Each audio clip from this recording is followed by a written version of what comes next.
Oh, do we want to do this now, or can we like do something else?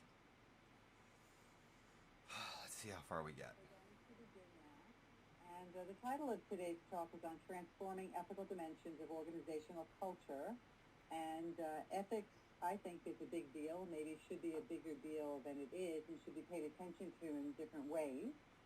So just taking a look at the agenda, I'm going to speak on conflict in the workplace and then the role that ethics might play in there, Okay. and then hand it over to my colleague, Bill Yeah. Brindell, Go, who will Bill. speak on how ethics and compliance departments miss the mark.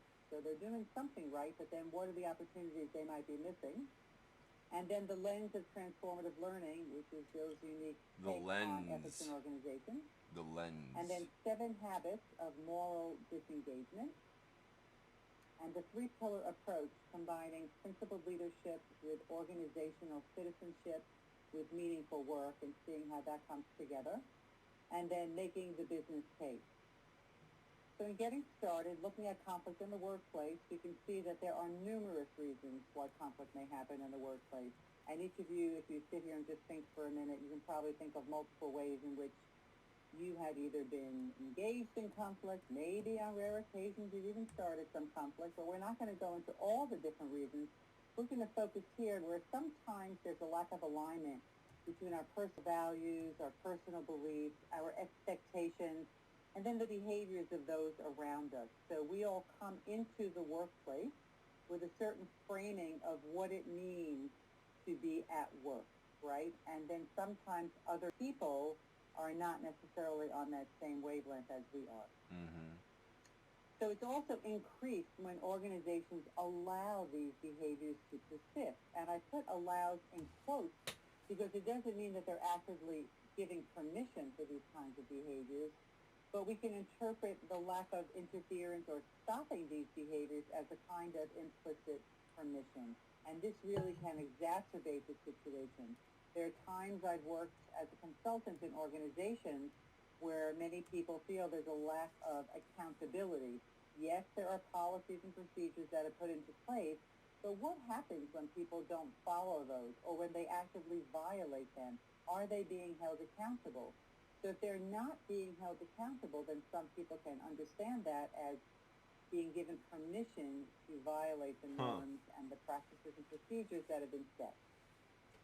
This causes dissonance. What happens when you're in a work situation and you're having a lot of uneasy feelings, sometimes greater than others, which can cause mental stress, can cause physical ailments, can cause a lack of productivity in the workplace, and many other effects directly and indirectly related to this lack of alignment.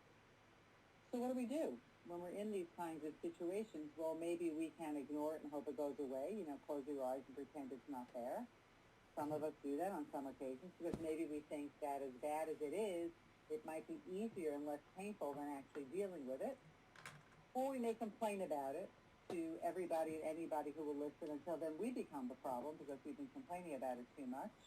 We can defy it, which may not be constructive unless we do it in a constructive way. Although the word defy, for me, does not lend itself to constructive behavior. Or we suffer silently and just hope it goes away, again, related to the ignoring it. But by suffering silently, what are we doing to ourselves? What are we doing to our own values? How are we compromising that? What is the mental and physical anguish that we might be going through in that process? Or we can try to better understand it through alternative framing. So that means that we have a certain way of understanding our situations, and when we learn alternative ways of looking at it, alternative ways of framing it, this opens up other avenues of possibility of how we might understand it. And so now I'm going to turn it over to my colleague Bill, who'll take us through looking at ethical organizations.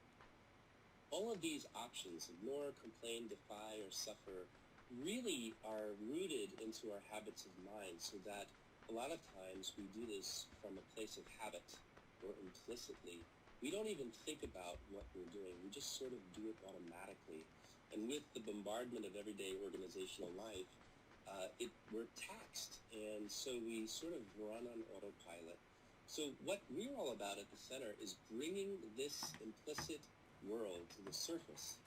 But we're going to start with a fun activity. Let's say you were walking down the hallway of your workplace or home. Well, let's stick with work. And paper on the floor. I want you to imagine all of the different ways that you could talk yourself out of picking it up. So if you could, I'd love to see your responses in the chat box. Again, what are all of the ways you could talk yourself out of it?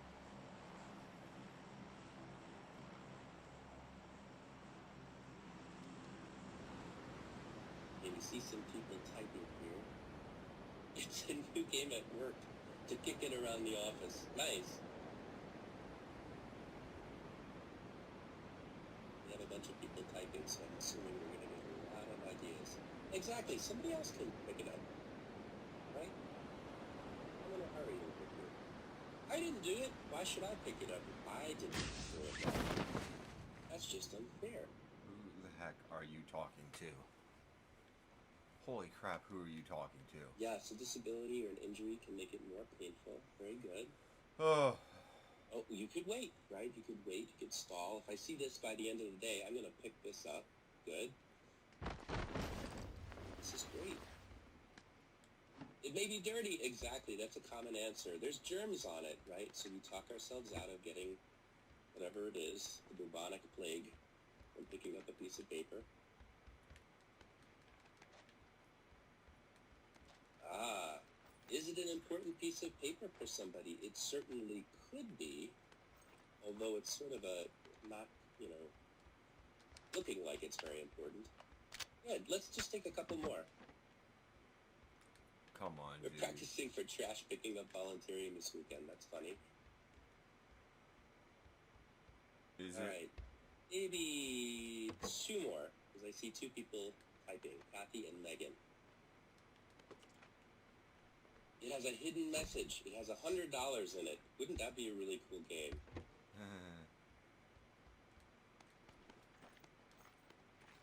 What's wrong with All right. I don't see anyone else typing, so we'll move on. So what you just heard were a bunch of different ways that we could talk ourselves out of throwing that piece of paper away.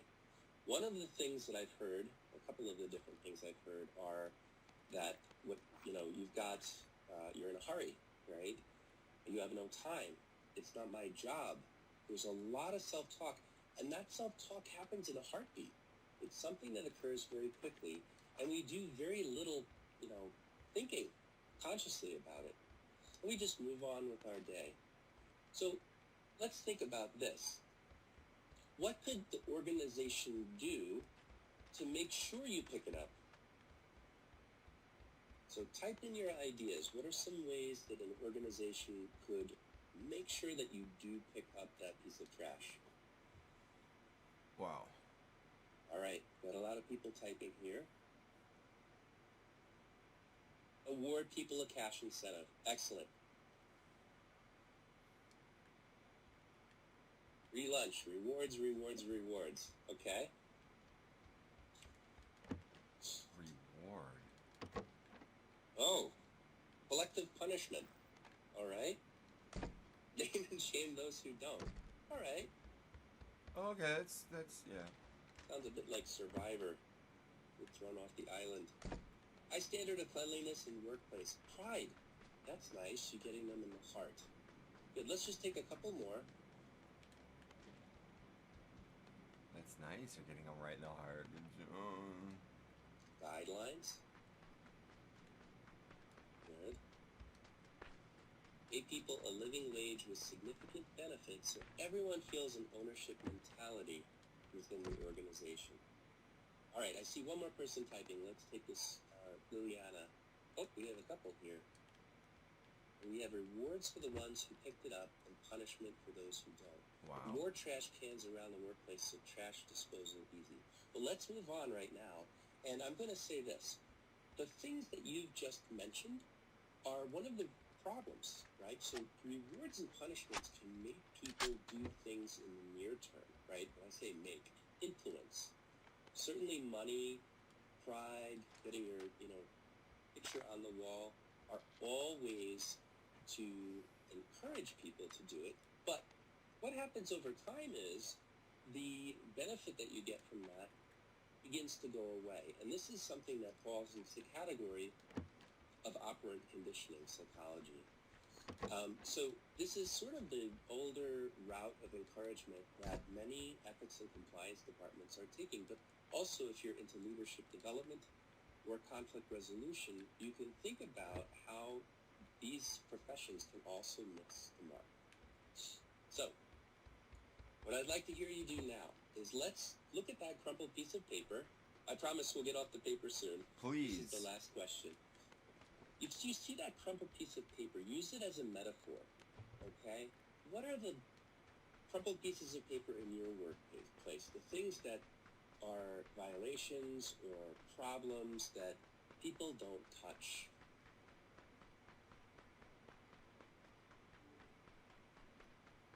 Gossip. Good, okay. Improper data entry, fantastic. Improper data entry, hilarious. Who's going to correct those mistakes? Not my fault. I didn't enter it. Amen to gossip. Absolutely.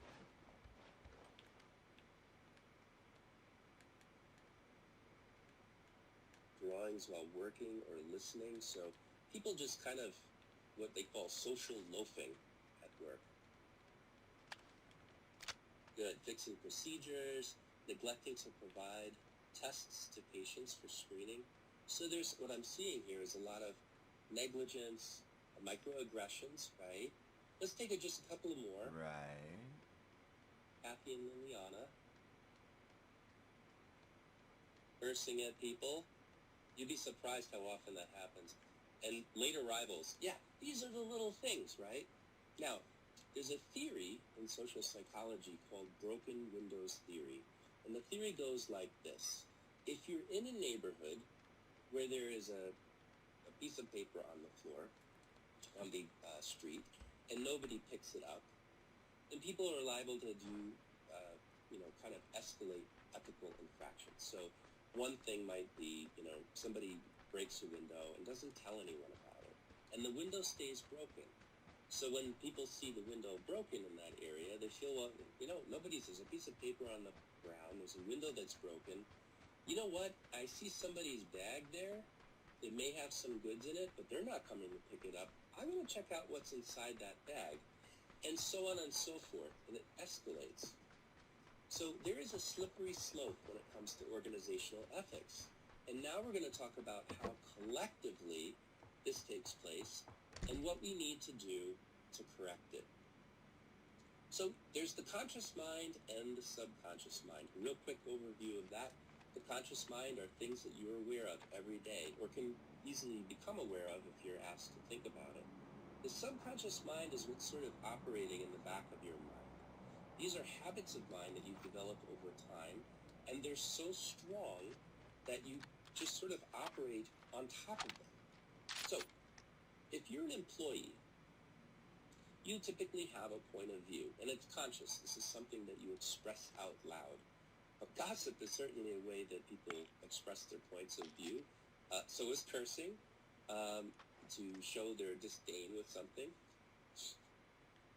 Then you have a frame of reference. So this is the, I feel like people should pick up paper around here because, right? And so there's a frame of reference, and that could come from a saying you learned when you were a kid. Cleanliness is godliness, right? So you've got a frame of reference. And beneath it all, there's a habit of mind, right? The habit of mind might be something that is so deep. For instance, if you've developed the habit of mind that you are a victim, then you will have what's called a confirmation bias, which is selecting and hearing the things that you want to hear that confirm that you're a victim. Even if it looked at differently, you might not see that at all. So that's a habit of mind. For the organization, there is compliance. That's the act of meeting standards. So that's what the organization says that employees should do. Very informational.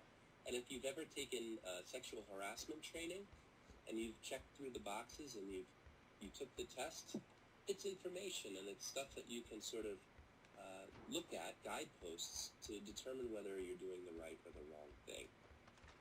Ethics are moral principles that should govern behavior.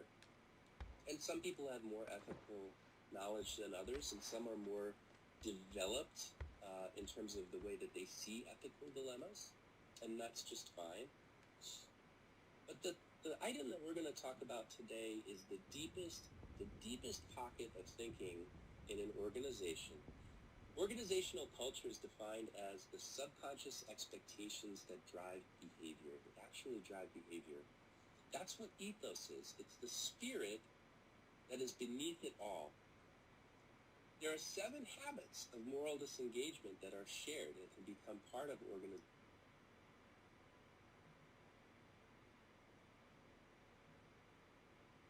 The item that we're going to talk about today is the deepest pocket of thinking in an organization. Organizational culture is defined as the subconscious expectations that drive behavior, that actually drive behavior.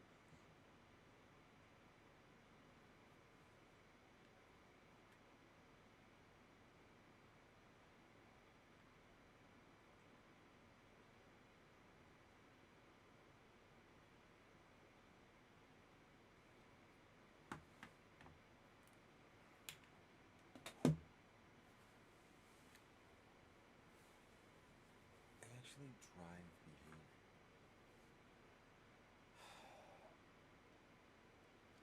All of this just sounds wretched.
That's what ethos is. It's the spirit that is beneath it all. There are 7 habits of moral disengagement that are shared and can become part of organizational culture. So let's take a look at one. A habit of mind amongst employees might be that employees are, not morally engaged. So we're going to come down to the deepest part of the iceberg. There is a scale used to measure this called the moral engagement scale. And here are 2 items on that scale. If you gave this to all of the employees in an organization, you might find that, 2 of the, things that sort of are shared, the self-talk that's shared, just like we did with the paper activity, actually get people out of doing the right things. So stealing some money is not too serious compared with those who steal a lot of money. That's called advantageous comparison, right? It's a way of justifying stealing a little bit of money. The way I usually describe that is you might take some paper out of the copy machine for your kids to draw at home, but you're saying to yourself, well, it's not like I'm embezzling money, right? So this is called advantageous comparison. Employees are not at fault if their boss puts too much pressure on them to perform at work. Well, look, it's not my fault that I'm doing this and that incorrectly, or maybe I'm playing solitaire or surfing through Facebook, because I got all this pressure coming down from my boss. It's his or her fault. So there are numerous habits of moral disengagement. And if you look at them through the lens of ethos or organizational culture, you can actually measure these. So what I'd like to do is go through them so you have an idea of all of the different forms of self-talk that occur, and you may see some familiar forms that we did with the paper activity. Moral justification is basically rationalizing your way out of it. I don't need to do this because it's not, it doesn't seem appealing to me, and I'm in a rush, for instance. I got to get somewhere. I can't do it. So that's kind of a way of justifying, like, I got a book here. Euphemistic labeling is one way of doing it. And that's, you could, and I've actually seen this happen. You could say, I can't pick that up because we have, that's a job opportunity for the union that works here and cleans up the garbage. So now you're labeling it as an opportunity when you could easily bend down and pick up that piece of paper. We've gone over advantageous comparison and displacement of responsibility. Oh my But there's gosh. also a really important concept called diffusion of responsibility. And the idea there is that you look at that piece of paper or that ethical infraction and you say, surely somebody must have reported it by now, right? I don't need to report it. That's obviously a problem. And somebody must have reported it. So you're just kind of like shrugging it off because you feel confident that somebody else has brought that into the organization's awareness. The sixth one is distortion of consequences. And that is, if people, see me not picking up this piece of paper, they're going to understand. I'm in a rush, you're in a rush, no big deal, right? It's not going to be any consequences here. If I steal a little money, nobody's going to notice, right? What am I going to get, a slap on the hand? That's distortion of consequences. And the final one, attribution of blame, is just, saying, look, you are actually, I saw this come up earlier. I'm not the one who threw the piece of paper on the floor, right? So why should I be picking it up? Now, I want to just open up really quickly, and I want to do, let's see here, I'm doing a time check through my chat with my other presenters before I open this up for discussion. So let's hold a second. We're doing fine. Oh, okay. That is ridiculous. Thanks, Beth. So I want to hear this. How does this resonate with you? Is there one of these habits of moral disengagement that you've seen more than others in the workplace, the place that you work? Or are there any questions about these that I can elucidate? So go ahead and enter your thoughts into the chat and questions box.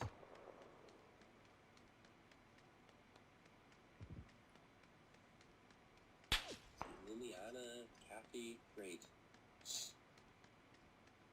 The rivals. Okay, I'll repeat the question. The question is, well, there's two questions. Are there any questions that you have? That's the first question. And do any of these 7 habits of moral disengagement resonate with you? Have you seen it in your workplace?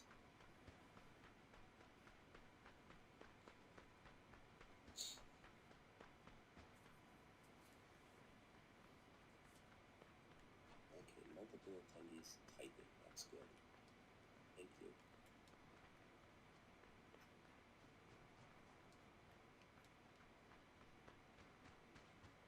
Have you seen it I should in tell you your all that if you're interested workplace? in this, Have you seen it in really your workplace? appeals to you, this discussion, you should check out Two choices the work right now. of Alfred Ben. One, admit that you were the one that did it. Or two, diagnose whomever you're going to reference with one of those 9, 10, 6, whatever, 7 jobbies right there, in which you are insanely ill qualified to do. This is just frontier psychiatry, dude. This is nuts.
Bandura, or I think it's Albert, I apologize, Bandura, who's a social psychologist very well known in the field, and developed these 7 habits out of the time when there were several different things going on in the world, including Nazi Germany, where people allowed atrocities to happen through these different lenses.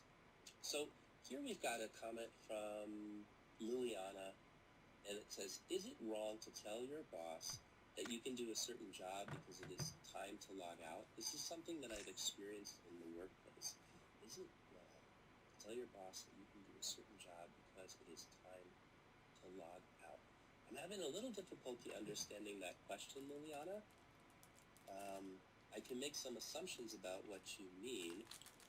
Oh, you're saying cannot do. I see your correction below. So is it wrong to tell your boss that you cannot do a certain job because it's time to log out? What do you think? I think this is a good question for the group. What types of self-talk could come up, right? I've done a full day. I've done my fair share, right? Is it ethically incorrect to log out? I think that a lot of this depends on the context. So if you're a nurse, right, and you've got that one last patient, certainly you might feel a moral obligation to check on the patient. So I would just say that context is very, very important here. Let me just take a look at, maybe we'll just take a couple more. Let's see. Seeing mostly distortion of consequences, that's interesting. And all of the different ways that that can appear, sometimes a little more insidious than others. You might even not recognize that it's taking place. Constantly, I choose to not deal with something because I assume another employee is working on it already. You're not alone, Olivia. And if you think about the enormous pressure put on employees, this is a very, very easy way out. In organizations, one of the mentalities that exists at the social level is called work-to-rule mentality. And work-to-rule mentality is the mentality that if it's not on my job description, I'm not going to do it. The problem with the work-to-rule mentality is that sometimes things are not on anyone's job description. And this often includes ethical dilemmas, but it also can include opportunities. So this is an area of research that I'm personally very interested in. All right, let's take one more. I believe that diffusion of responsibility is almost in every situation of our life, both in social and working circumstances as well. Ekaterimi, I hope I'm pronouncing your name correctly. I think that is a fantastic point. You might even think that this occurs on a continuum. How responsible am I for something? Partly, fully? Excellent. So we're going to move on here.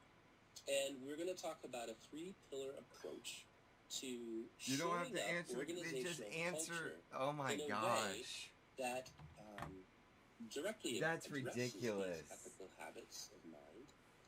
And they do it in a way that is both researched in the field of organizational psychology and also show that if you do concentrate on these areas, they also lend themselves to organizational success.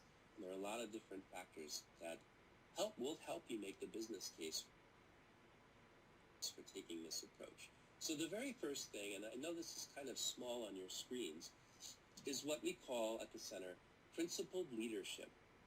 Now, the way we define it is helping leaders rise above their own ego or their self-interests to improve the welfare and prosperity of everyone, the common good. So that includes the organization, its formal stakeholders, and the broader community. Okay, that's principled leadership, and it's much easier said than done. And there happen to be a number of different competencies that help you, do that. But oftentimes, what's required through the transformative learning model is a disorienting experience. Maybe it's that dissonance that talked about earlier that really makes you think about your own ego. Have you checked it at the door? And how much are the things that you are saying serve you? Wow.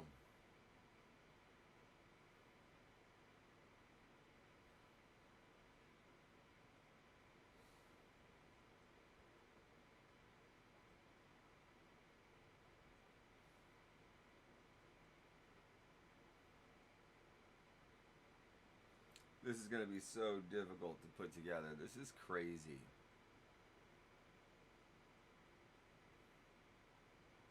It's starts here, gets adopted and twisted here, splinters into whatever lens you want to use here, becomes a tool or a lever here,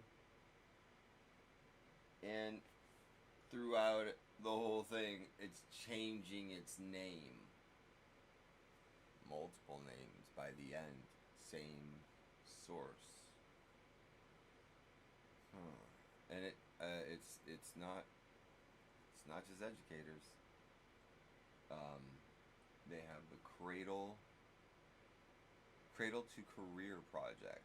I mean, they want to make sure they got their fangs in you all the way.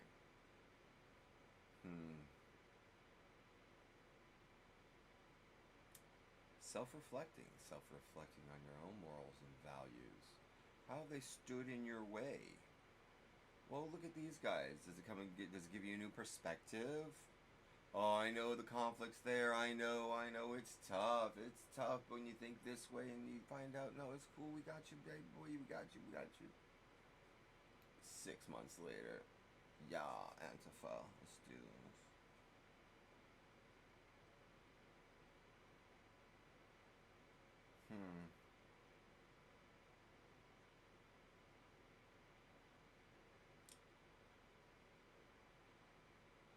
And they use the same words, which I mean, it's just too funny. They use the exact same words. If you're trying to hide it, which I guess they're not, it doesn't matter.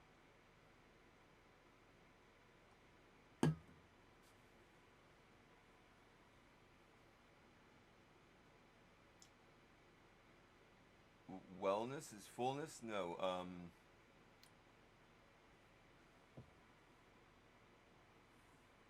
Mindfulness.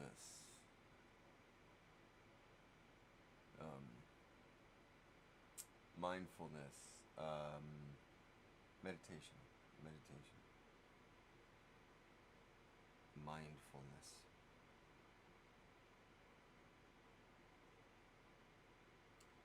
And what teacher gets to indoctrinate them after the little minds are mush?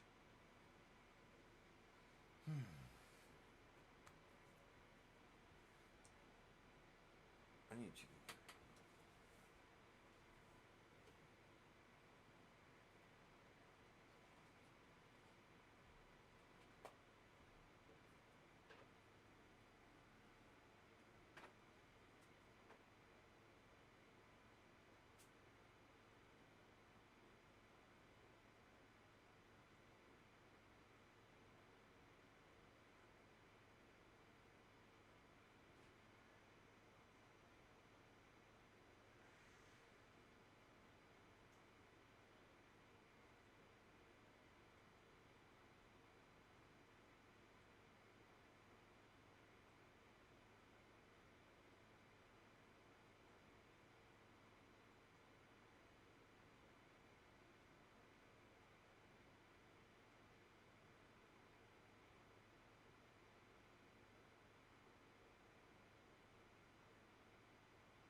versus the other person.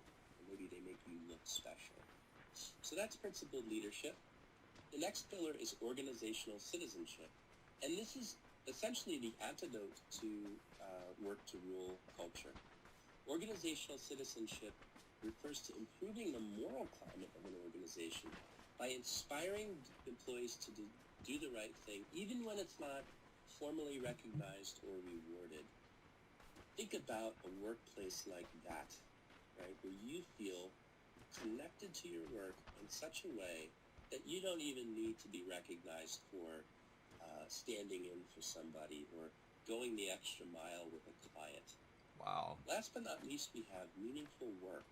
And meaningful work refers to developing a clear line of sight between your authentic sense of purpose, your raison d'etre. Why am I here? Why am I on this planet? What is it all about? Well, these are deep questions. But connecting that purpose and care with the work that they do that supports the organization's mission. So this can be done from jobs, from top leadership, all the way down the food chain in terms of salary.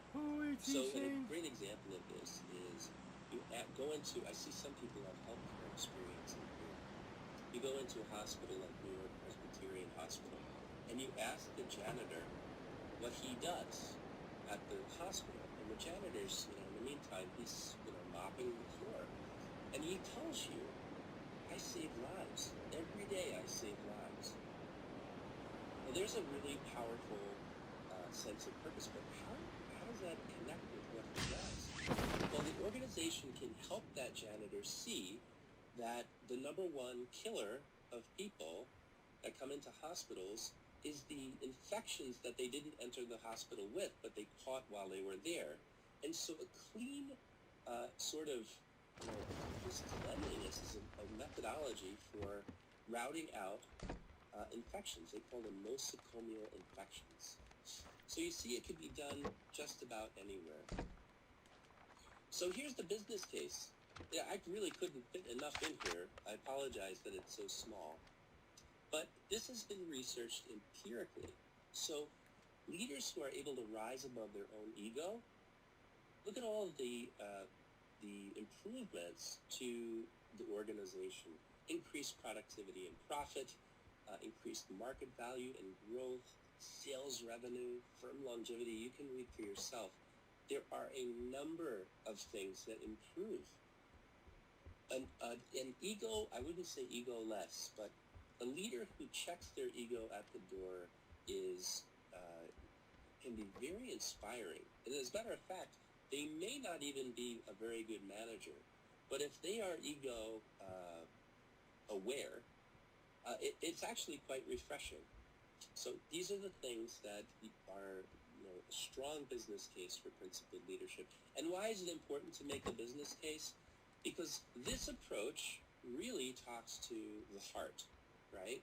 It talks to being human, whereas most ethics and compliance training focuses on rewarding the good and punishing the bad.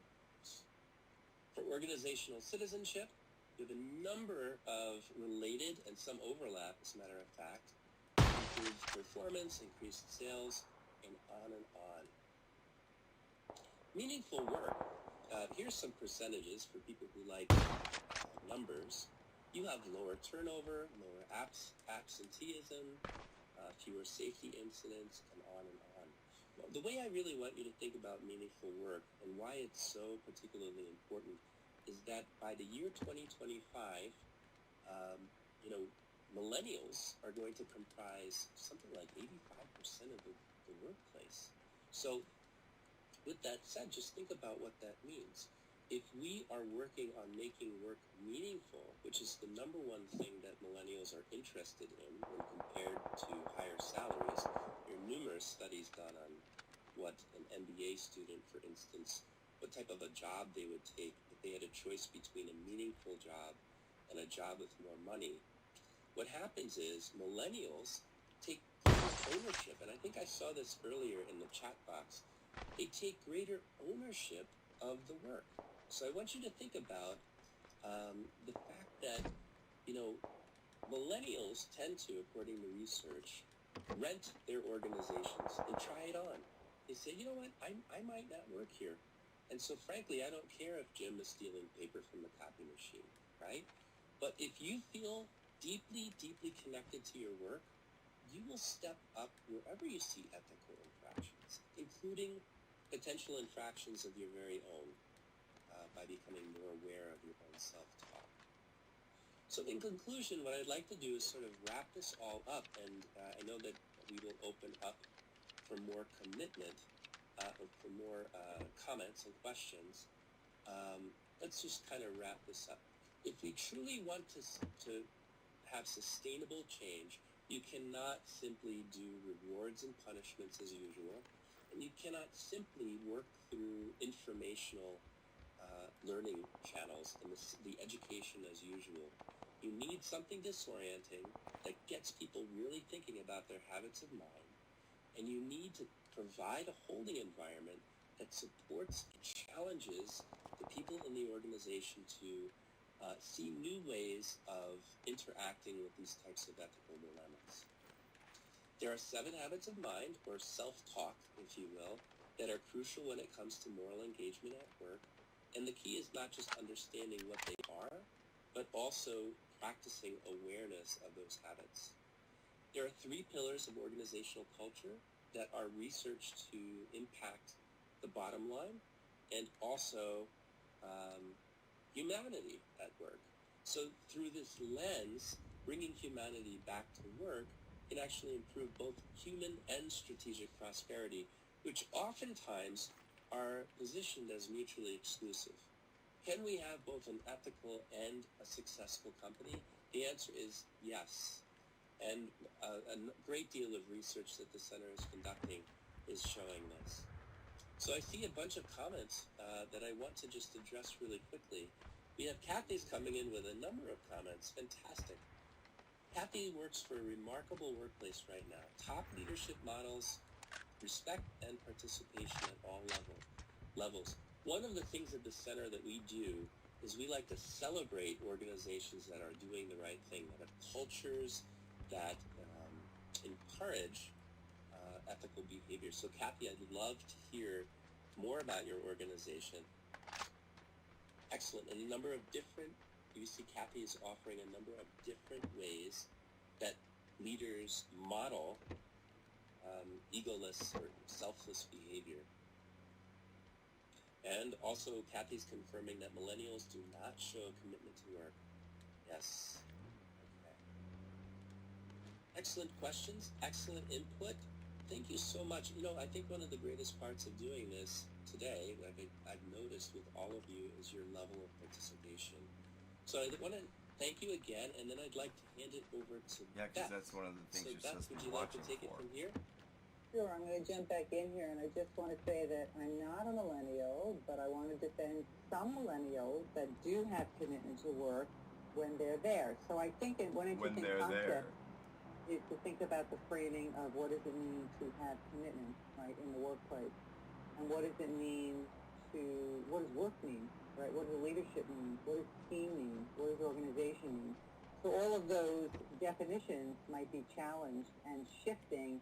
And so if we look at millennial behavior from a lens of a non-millennial, and we have different expectations, then it may look like they are not doing something that maybe we think they should be doing, right? So I just wanted to be mindful of that. So, but Bill, you can also unmute your mic, and we can just have a discussion and then just look at some comments and questions that some of the participants may have. I just want to take it. Jerome mentions that I find many in my workplace don't want change, and maybe you can add some more comments about that, Jerome.